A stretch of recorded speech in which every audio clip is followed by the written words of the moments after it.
السلام عليكم يا دكتور. وعليكم السلام يا استاذ. والنبي يا دكتور ما عندكش حاجه للصراصير؟ ليه بس كده؟ الف سلامه. هم عندهم ايه؟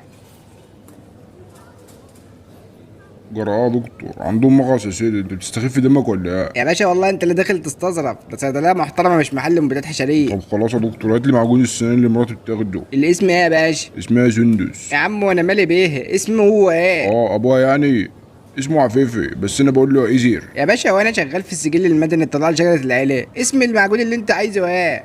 يا عم هات اي حاجه يا عم، شكلك من ميت اللي عامل وما انتش فاهم حاجه. انا اللي مش فاهم حاجه برضه. تمام يا عم، اجيب لك معجون سنان سيجنال. اتفضل يا باشا. يا دكتور كل ده معجون سنان؟ ده انا لو معجن بيه الشقه كلها مش هيبقى كل ده.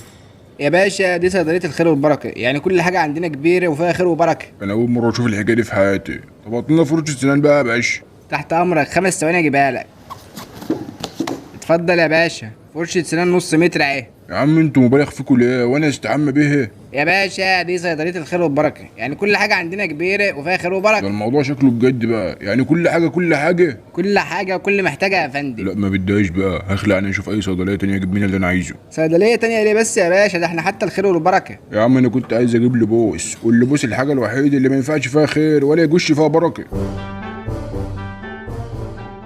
انت كده انت بتتفرجوا على الفيديو وما بتعملوش اشتراك ليه؟ احنا الواحد بيبذل مجهود، احنا بنموت كل يوم عشان خاطر نعمل لكم الفيديو ده، عشان نجيب لكم ممنوعات. استنى يا شوقي، انت سيب لي انت تطلع عادي، انا عارفه الاشكال دي كويس. ثم قال اللي مش هيعمل اشتراك لشقشوقه البرقوقه يبقى حمار.